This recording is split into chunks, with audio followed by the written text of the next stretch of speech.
All right, we're on the southern steps of the Temple Mount. Eitan explained what this looks like. If you look back over here on the wall, you can see these arches on the wall. I'm told that that would be Hulda's gate, that they would come up the steps and then in through that gate up to the Temple Mount. You were sitting on steps that the common person walked up. The priest had their own entrance over on the western side. The kings had their own entrance on the western side. But for the rest of us, this is where you came up. So you literally, you're sitting on first century or older steps. Jesus would have walked up these steps. Pretty fascinating. We're going to start in Daniel because I want to talk about the time of the Gentiles briefly. As we start into Daniel, though, let me remind you of the story. You know the story. They were taken out of Jerusalem to Babylon.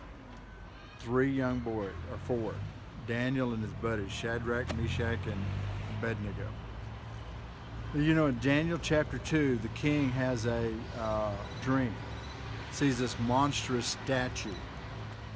And then Daniel and his guys fast. God reveals to Daniel in prayer what the dream means, and it represents the end of the world. It takes, its statue represents prophecy. I mean, from start to finish. And you know that the top of it, the head, was represented Nebuchadnezzar.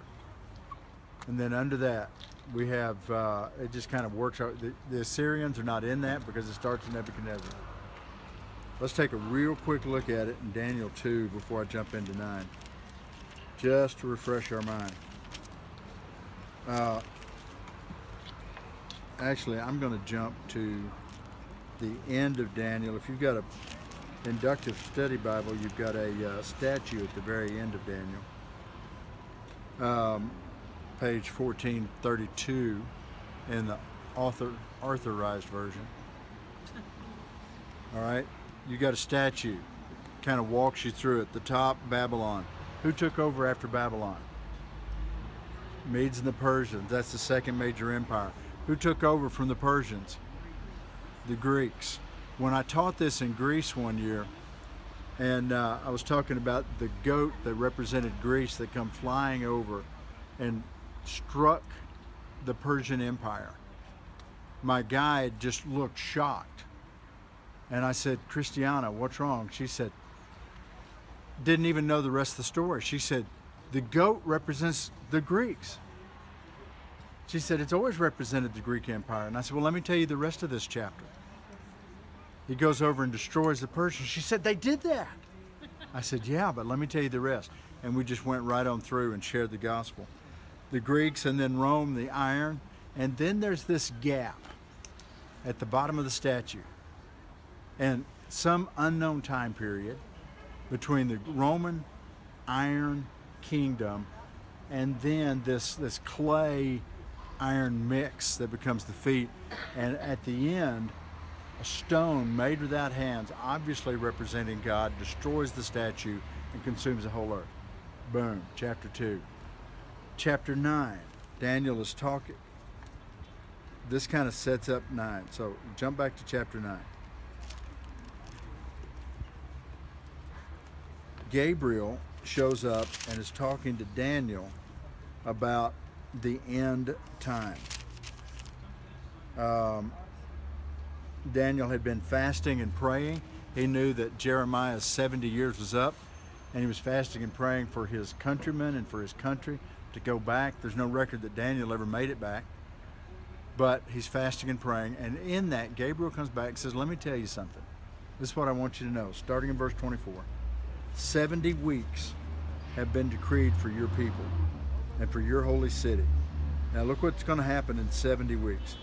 Finish the transgression, to make an end to sin, to make atonement for iniquity, to bring in everlasting righteousness, to seal up vision and prophecy, and to anoint the most holy place. 70 weeks. Now, standard understanding is that 70 weeks represents weeks of years.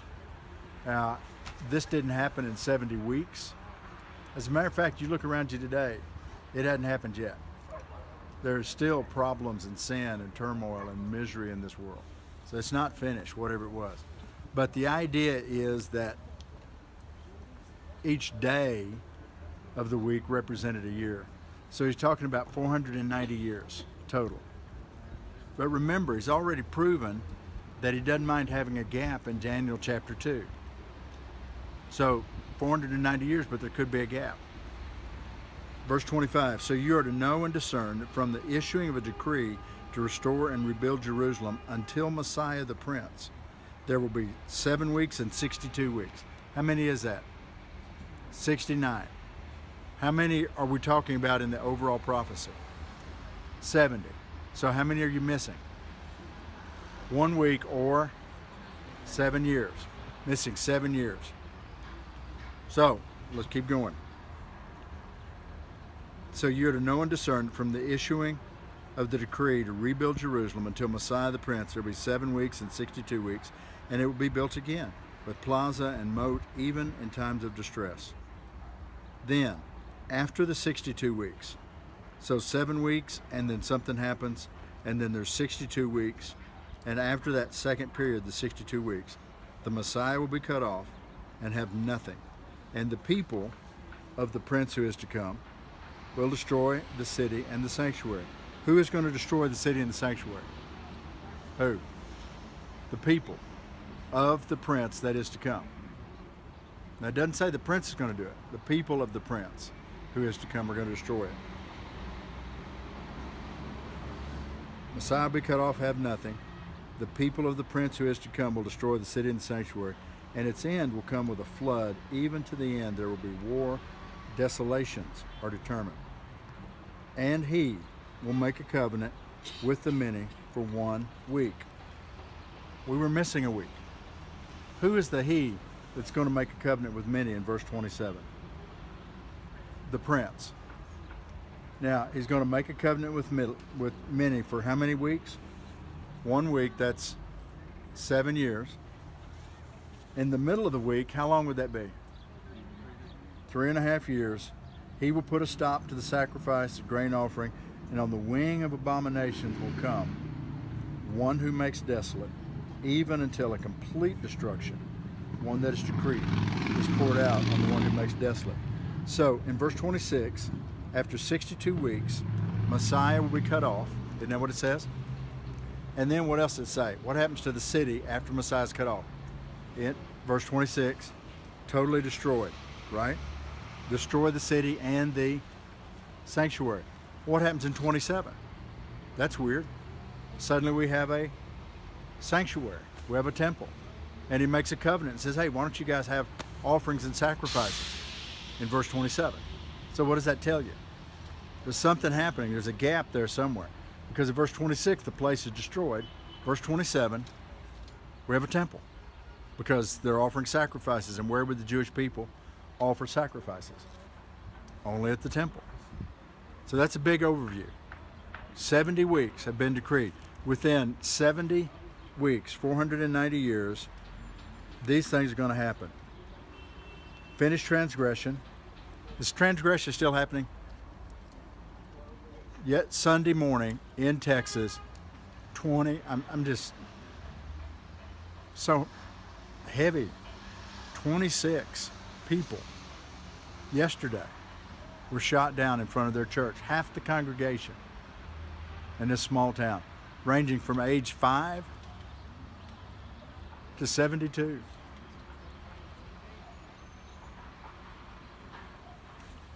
Transgression is not finished. That is demonic. That is demonic. To make an end to sin. Sin has not ended. To make an atonement for iniquity.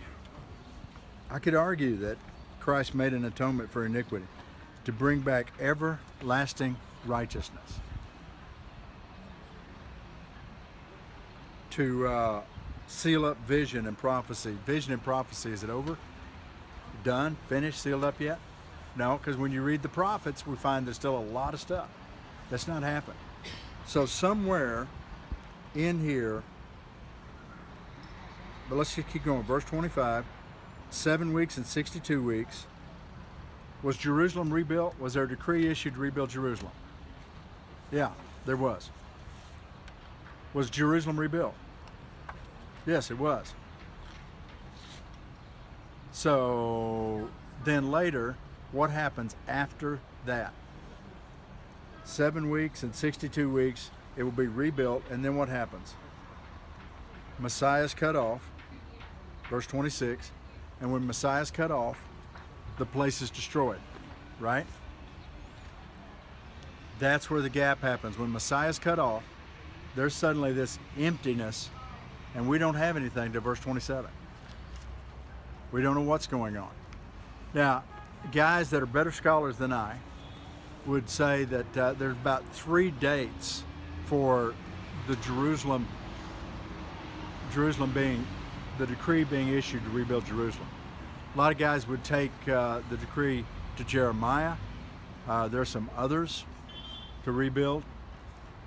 I am never that great with the math and the dates, and the calendars are a little shaky, but guys that can figure all that out, many of them believe that that time period, the 62 plus 7, takes us up to the day that Jesus rode in on the Mount of Olives and wept over the city. His last week in the city. Now, I can't prove that, and I don't know. I think it's interesting, and knowing God, it's extremely possible. But I do know that I've read a lot of scholars that claim they can do that. Jesus coming in, and what happens on that last week? At the end of that last week, when he rides up on top of that mountain, comes down Palm Sunday Road, and if you look 180 degrees to your left, you'll see that wall coming down the mountain. I believe that's Palm Sunday Road. Not 100% sure, but I'm pretty reasonably confident. So that's where he was, and that's where he came down, and he was cut off, and in 70 AD the place was destroyed, and it was leveled. So I want you to go from there to Luke 21:20.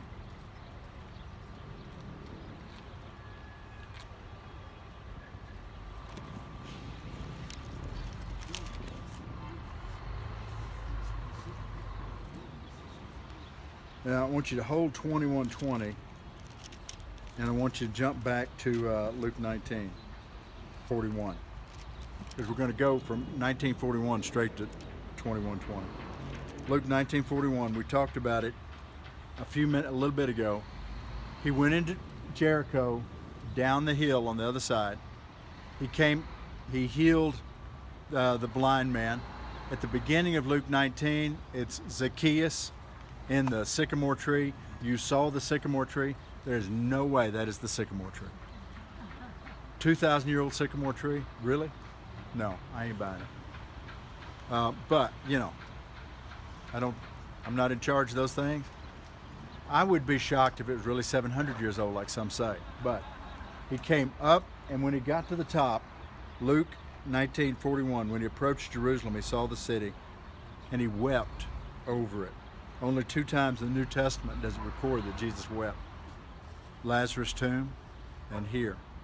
When I was a young man, I heard a sermon, and I wish I'd taken better notes, or at least wrote down the guy's name, but he said something to the effect, I never want to hear a man preach about sin that has not wept over sin. I won't listen to a man preach about hell that's not preaching through tears. This is serious stuff. Jesus knew what was about to happen to the city. He's not weeping because they're rejecting him and it's hurt my feelings. He's weeping because he knows what's coming. He wept over the city from the top of the hill right there, saying, if you had known in this day, even you, the things which make for peace. But now they have been hidden from your eyes. For the days will come upon you when your enemies will throw up a barricade against you and surround you and hem you in on every side. And they will level you to the ground and your children within you, and they will not leave in you one stone upon another, because you did not recognize the time of your visitation.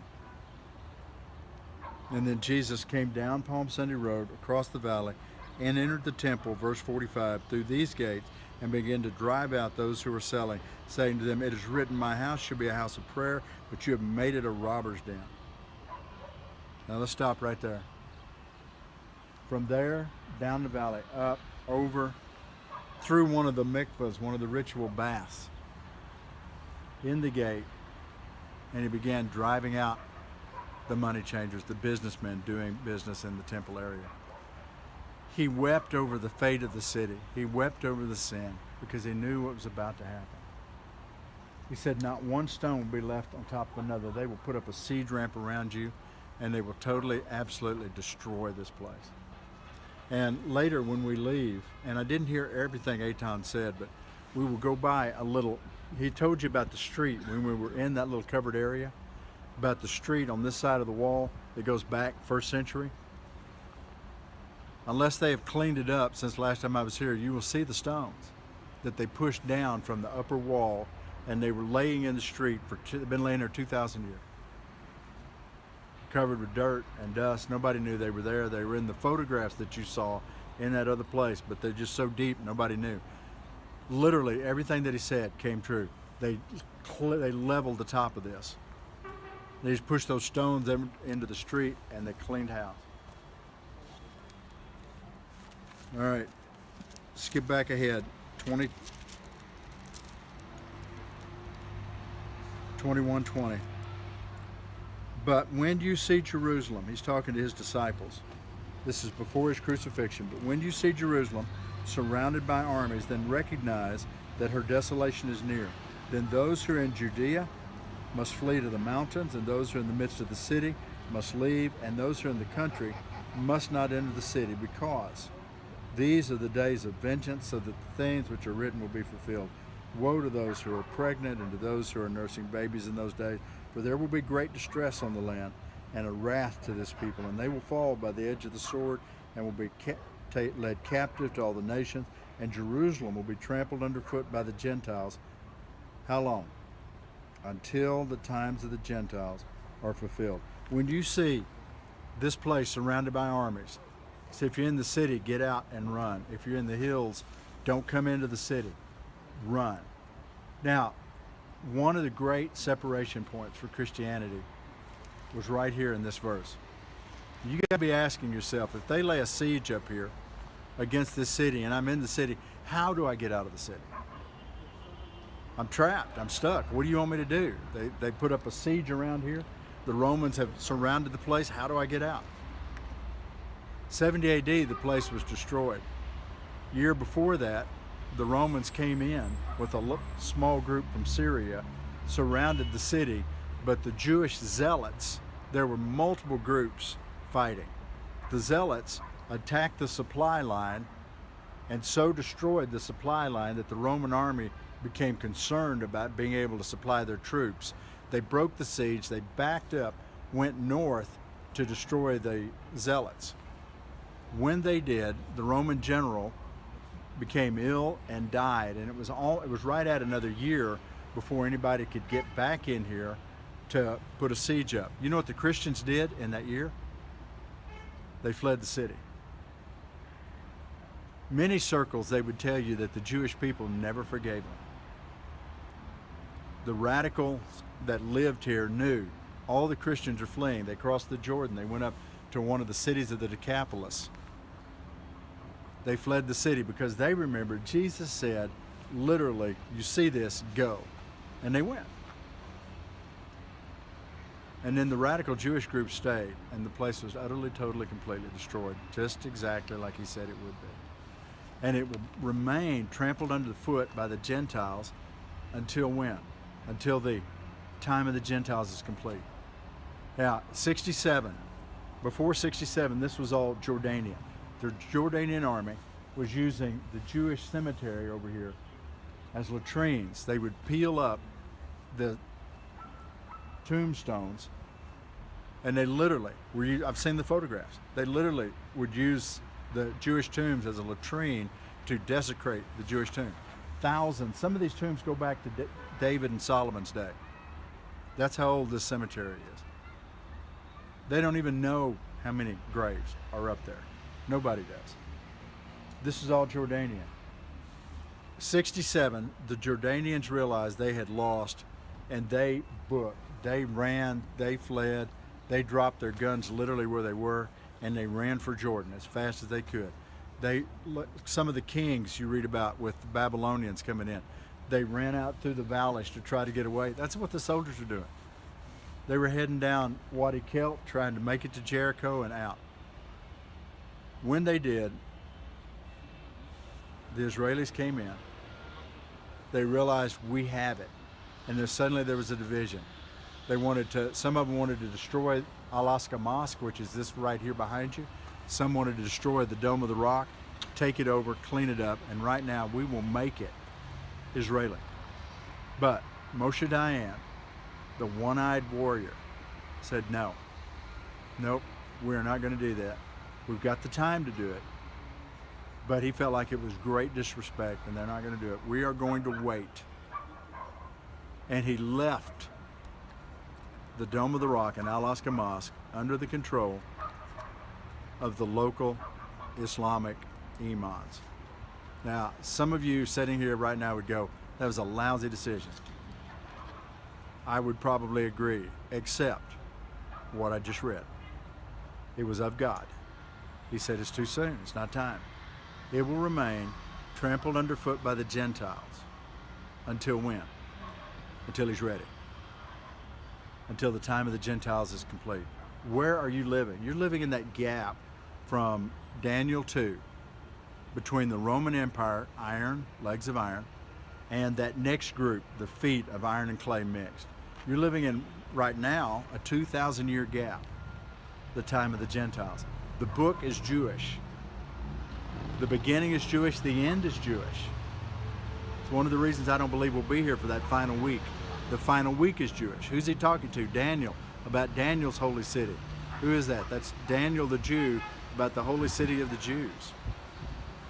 There's 1 week missing, 7 years. That's why the tribulation is talked about in terms of 7 years. Some guys talk about it mid-trib. He believes the church will be raptured at the 3.5-year point. Some believe the church will be gone before the 7-year start. Some believe at the beginning of the 7 year. Some believe at the end. Bless them. Let them stay. I'm taking the first bus out. If you want to stay, send me a postcard, that's fine, but I'm not hanging out. This is my point. It's trampled underfoot until God is ready to move. Moshe Dayan, in some weird way that I cannot even begin to explain, was used of God to accomplish what God wanted to accomplish. And they said, we're going to leave it. And the government backed it. They backed the general, and they left it under the control. To this day, it is still under control.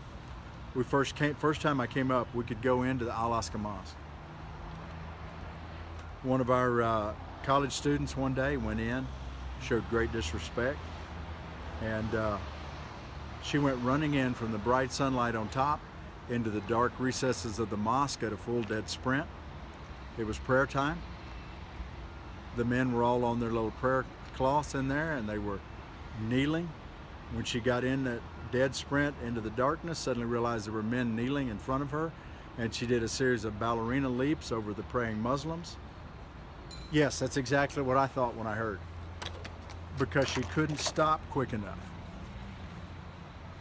Suddenly, all of the college kids in my group went sprinting out of the Al-Aqsa Mosque, saying something to the effect that we have to go.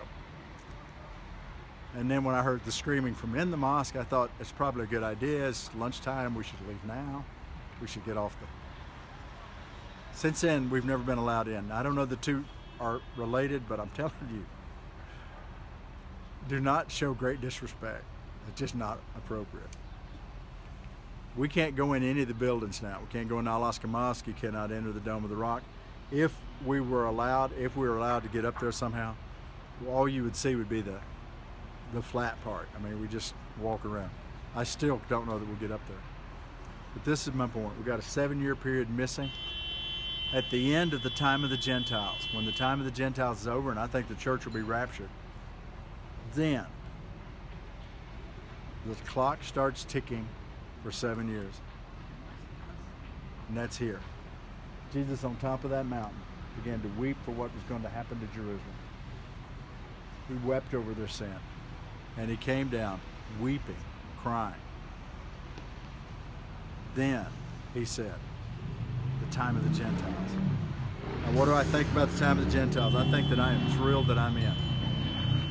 God waited and invited me into the kingdom, and I am excited about it.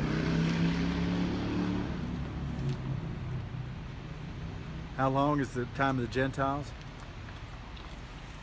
I guess it is until Jesus is ready. What do we do in the meantime? Invite everybody you know to join the kingdom, because there's a day coming when you're not going to be in. You go everywhere you can go, you tell everybody you can, you invite them in. Invite them in, invite them in. I told you about my guys in India. There's a tribe now that has representatives that will be singing in their mother tongue before the throne room of heaven, because a bunch of guys believed you can't stop the gospel. In spite of the beatings, they just kept going. We're in the time of the Gentiles. Some days it's hard, some days it's rough. We just keep going. We weep with those who weep, we cry with those who cry, and we rejoice with those who rejoice. That's what we do. All right? Let me pray for you. Father, thank you for the reminder that we are living in the time of the Gentiles. Thank you for the reminder that someday there will be a brand new temple here. Someday, maybe you'll let us see it. Father, there will be an end to this nonsense, this craziness, this demonic activity. Father, someday. But in the meantime, thank you for saving us. Thank you for the time of the Gentiles, for that gap where you let us in. Thank you that you have given us the opportunity to share the good news that there is a God that forgives sins. Thank you for indwelling us with your Spirit so that we can love. In Jesus' name, Father, we pray. Amen.